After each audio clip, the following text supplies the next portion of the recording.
എൻ്റെ പേര് പള്ളിയാനൻ എന്നാണ്. ഞാൻ എറണാകുളം ജില്ല കക്കാട്ടിലാണ് എൻ്റെ താമസം. എനിക്കിപ്പോൾ 85 വയസ്സ് ആയിട്ടുണ്ട്. പരമ്പരാഗതമായിട്ടുള്ളതുകൊണ്ടല്ല, ഞാൻ ഇത് കൊട്ട നെയ്ത്ത് ഒരു തൊഴിലായിട്ട് തുടങ്ങിയതല്ല. സാധാരണ രീതിയിൽ വെറുതെ ഒരു നേരമ്പോക്കായിട്ട് തുടങ്ങി. ഇപ്പോൾ അതൊരു തൊഴിലായിട്ടങ്ങ് മാറിയേക്കുവാണ്. അത് കൊട്ട എന്ന് പറയുന്നത് ഈറ്റ കൊണ്ടുള്ള കൊട്ടയല്ല. തോടരിയിലെ പാടത്തിൻ്റെ ഇങ്ങനെയുള്ള സാധനത്തിൽ നിൽക്കുന്ന ചെറിയ ചെറിയ യമ എന്ന് പറയുന്ന സാധനം കൊണ്ടുവന്ന് വെട്ടി ചീകി വെയിലത്തിട്ട് ഉണക്കി ഒരു 2 ദിവസം കഴിയുമ്പോൾ ശരിക്ക് ആ ഉണയും കെട്ടി കഴിയുമ്പോൾ വെള്ളത്തിലേക്ക് ഇടും. എന്ന് വെച്ചാൽ കൊട്ട നെയ്യുന്നത്. അതുകൊണ്ട് കൊട്ട നെയ്ത് കഴിഞ്ഞാൽ ഏതാണ്ട് ഒരു ഈറ്റ കൊണ്ട് നെയ്യണ കൊട്ടയെക്കാളും 3 ഇരട്ടി ബലവും കിട്ടും. ഒരു 10-12 കൊല്ലത്തെ പഴക്കവും കിട്ടും. അത്രയ്ക്ക് അത് കൊട്ട ചോറ്റുകൊട്ട ഉണ്ടാക്കാം, കോറുകൊട്ട ഉണ്ടാക്കാം, പൂഴിക്കൊട്ട ഉണ്ടാക്കാം, പല സൈസ് കൊട്ട ഉണ്ടാക്കാം.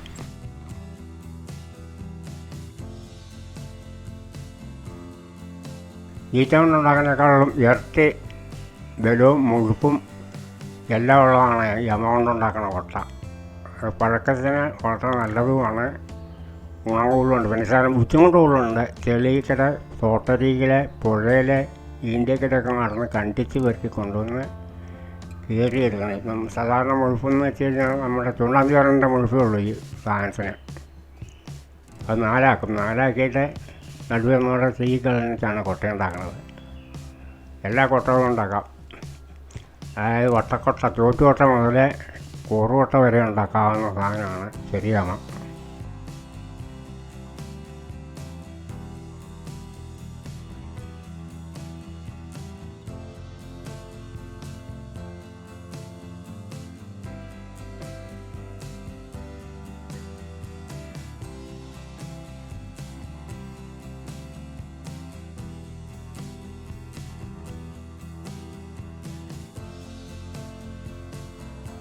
വട്ടക്കൊട്ട എന്ന് പറയും.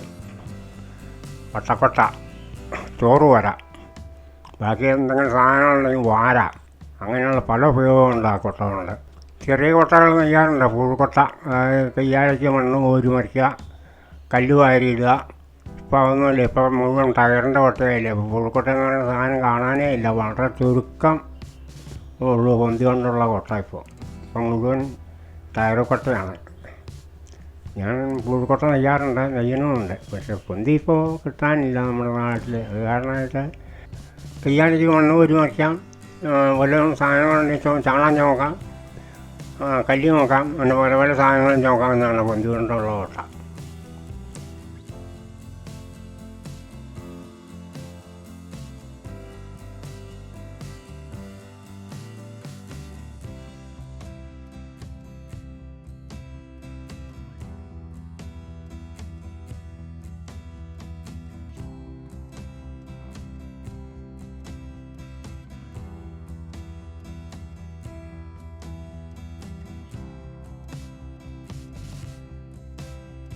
നാട്ടിൽ പൊന്തി കിട്ടാനില്ല. പൊന്തി ഇപ്പോൾ കിഴക്കൻ പൊന്തി ഉള്ളൂ. നാടൻ പൊന്തിക്ക് കിട്ടുന്ന ബലം കിട്ടില്ല കിഴക്കൻ പൊന്തി കൊണ്ട് ഉണ്ടാക്കിക്കൊണ്ടിരുന്ന കൊട്ട. നാടൻ പൊന്തി എന്ന് വെച്ച് കഴിഞ്ഞാൽ നാടൻ പൊന്തി വെട്ടി ശരിക്ക് വള്ളി സീകി ഉരുട്ടി സീകിയൊക്കെയാണ് കൊട്ട ഉണ്ടാക്കുന്നത്. ഇപ്പോൾ അങ്ങനെ ആരും കൊട്ട ഉണ്ടാക്കില്ല. ഇപ്പോൾ പരത്തി സീകി ഉള്ള കൊട്ടയാണ്. അപ്പോൾ പഴക്കത്തിൽ തീരെ കുറവുമായിരിക്കും.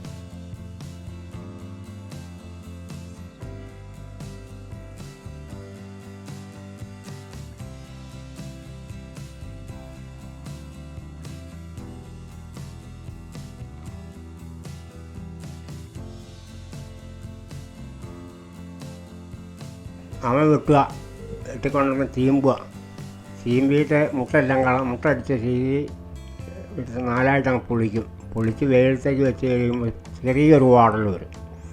ആ വാടൽ വന്നു കഴിയുമ്പോൾ എടുത്ത് ശരിക്ക് ഉരുട്ടി ചീകി എടുത്തേച്ചാണ് കൊട്ട ഉണ്ടാക്കുന്നത്. അത് വട്ടക്കൊട്ട, ചോറ് കോരാൻ പറ്റിക്കാം, കൊള്ളിക്കാം. വേറെ വീട്ടിൽ ചെറിയ ചെറിയ ഉപയോഗങ്ങൾക്കെല്ലാം കൊള്ളിക്കാം. പിന്നെ നടുവേ പൊളിച്ചുണ്ടാക്കുകയാണെങ്കിൽ വല്ല മണ്ണ് കോരുവോ വല്ല ചെറിയ ചെറിയ കല്ലുകളൊക്കെ വാരിയിട്ട് ചുവന്നുകൊണ്ട് പോവുക. അങ്ങനെയുള്ള രീതിക്കൊക്കെ അതുകൊണ്ട് കൊട്ട ഉണ്ടാക്കി കഴിഞ്ഞാൽ ഉപയോഗിക്കാൻ പറ്റും.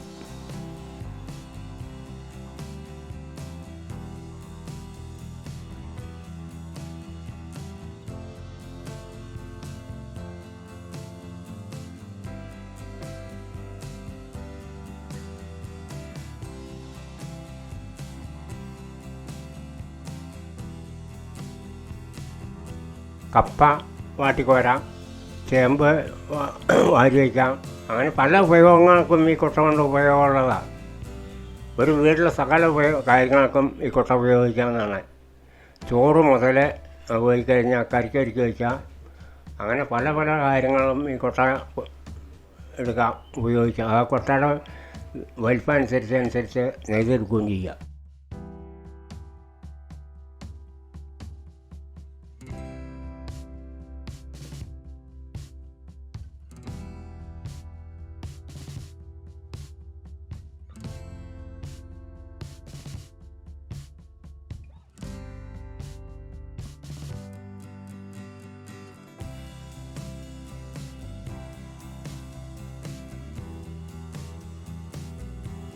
അതുകൊണ്ട് തന്നെ അതുകൊണ്ട് തന്നെ അതിൻ്റെ തേര്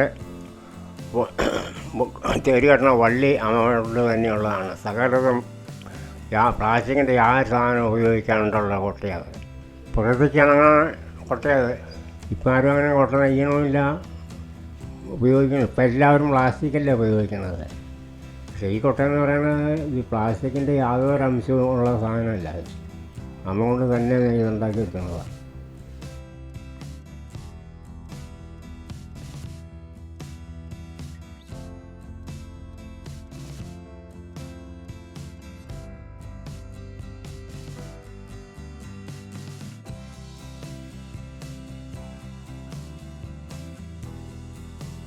ഞാൻ ആ കൊട്ടയിൽ വാരിയെടുത്തതേ കുച്ചിക്കൂവെന്ന് പറയും.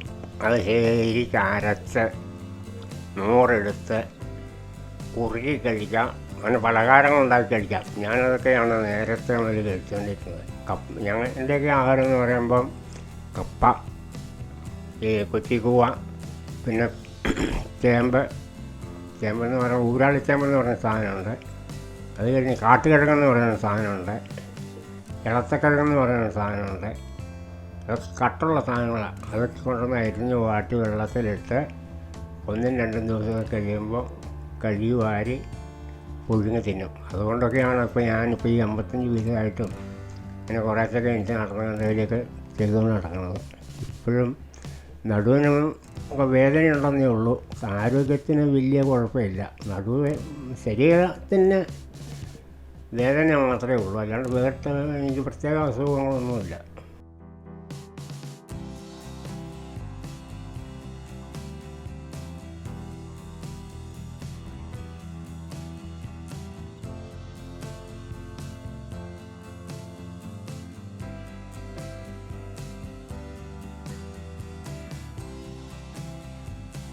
പ്രകൃതിക്കാണ് അങ്ങനെ സാധനങ്ങളെ ഇപ്പോൾ അടുത്ത് വന്ന തലമുറയ്ക്ക് ഉപയോഗിക്കുക. അങ്ങനെയുള്ള സാധനങ്ങളൊക്കെ അവനൊന്ന് നിർത്തി കഴിഞ്ഞാൽ ഇപ്പോൾ ഉള്ള കൊച്ചു പിള്ളേരോട് പറഞ്ഞു കഴിഞ്ഞാൽ അവർക്ക് അറിയാൻ പാടില്ല. അത് കാരണന്മാർ കാണിച്ചു കൊടുക്കുക. അതുകൊണ്ട് ഇന്ന ഉപയോഗങ്ങളുണ്ടാവും, ഇന്ന ചെയ്യാമെന്നുള്ളത് കാരണന്മാർ പറഞ്ഞ് കാണിച്ചു കൊടുക്കുക. ഞാനങ്ങനെയൊക്കെ ചെയ്തുകൊണ്ട് വരുന്നത്.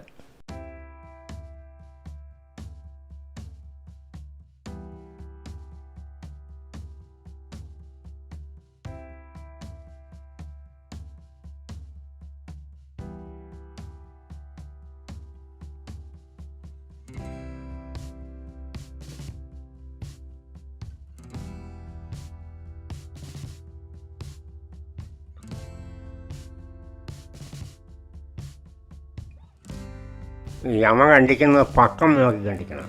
അതായത് ഇളമരാവിന് കണ്ടിച്ച് കഴിഞ്ഞാൽ കുത്തം കയറും.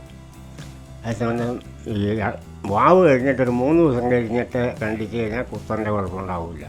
അല്ലെങ്കിൽ കുത്തം കയറും, പിടിയുന്ന സാധനം നശിച്ചും പോകും. അത് പ്രത്യേകം ശ്രദ്ധിക്കണം. അവൻ ആരെങ്കിലും കണ്ടിച്ച് ഇങ്ങനെ ഉണ്ടാക്കുന്നുണ്ടെങ്കിൽ. പൊക്കം നോക്കിയൊക്കെ വെട്ടിക്കഴിഞ്ഞാൽ ഒരു 15 വർഷം കഴിഞ്ഞ കൊട്ട എൻ്റെ കയ്യിൽ ഇപ്പോഴും ഇരിപ്പുണ്ട്. ഞാനത് നെയ്തിട്ട് തന്നെ ചാണകം മെഴുകി കഴിഞ്ഞിട്ടത് ഉപയോഗിക്കും. ഉപയോഗം ഞാനത് മെഴുകാൻ കാരണം എന്താണെന്ന് വെച്ച് കഴിഞ്ഞാൽ എനിക്ക് നല്ല കൃഷിയുള്ള ആളാണ്. അപ്പോൾ വാരാനും പെറുക്കാനും ഒക്കെ ആയിട്ട് 2 ചെറിയ കൊട്ട, ഏതാണ്ട് ഒന്നിലൊരു 2 പറ നെല്ലുള്ളൂ, ഒന്നിലൊരു 15 നെല്ലുള്ളൂ. അങ്ങനെ 2 കൊട്ട ഉണ്ടാക്കിയിട്ട് ശരിക്കും മെഴുകി ഒരു 10-15 കൊല്ലമായി ആ സാധനം ഇപ്പോഴും എൻ്റെ വീട്ടിൽ കിടപ്പുണ്ട്.